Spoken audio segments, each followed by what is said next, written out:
Okay, check this out here. So, Shenzhen Airlines. China has got a million airlines, and they're all pretty damn good. Like there's China Southern, Guangzhou.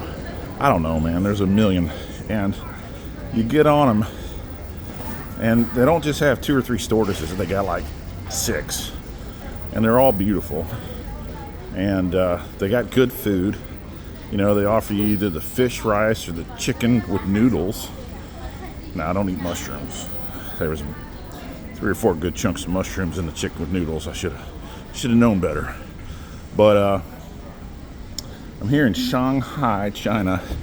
What does that say? China East? I mean, look at the different airlines. I mean, there's just a million. So I'm here in Shanghai. I got an appointment coming up in a few days with a ophthalmology professor, high-ranking doctor for China, famous. And seems like all these professors want this new medicine in China to, I say medicine, I don't mean medication. I mean medicine, medical advancement to save glaucoma. Now, we had this in the United States, but during COVID time, there was a doctor in Europe, I won't mention who, I won't say exactly where, but he did not follow the protocol. He thought he knew better. Imagine that. A doctor thinking they know better than somebody else.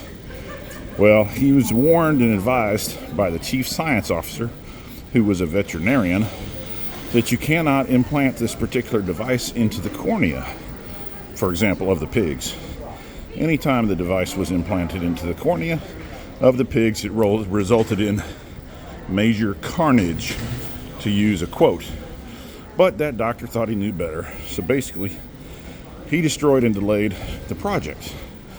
Now, maybe everything happens for a reason. I came along and I came up with a way to make a round channel instead of a square channel, which turned it into a solid built device instead of a laminated device. So, you know, it became more better, or más mejor, to use bad Spanish as well.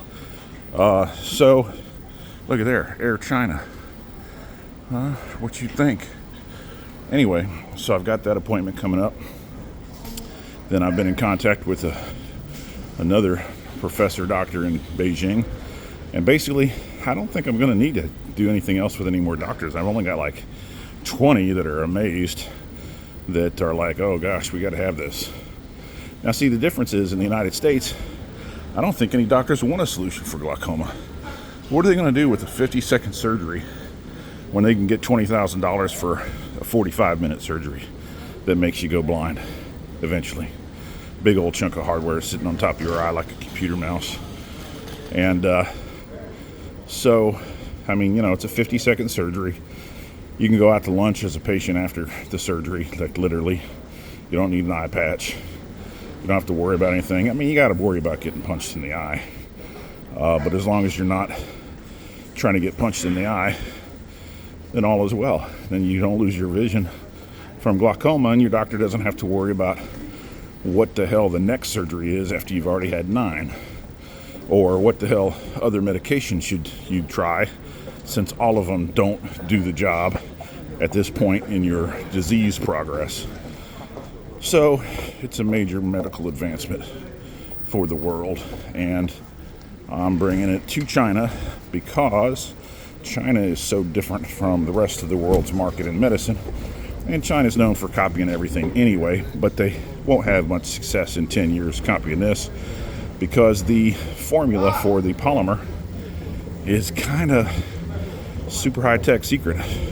It's kind of like an amazing thing. The polymer binds to the structure, you know, the tissue in the eye, and it's pretty neat.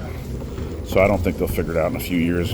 By then, they might as well have just bought the license and had us help them bring it into China. Okay, that's what's going on. Like, subscribe, share, thumbs up. Take care.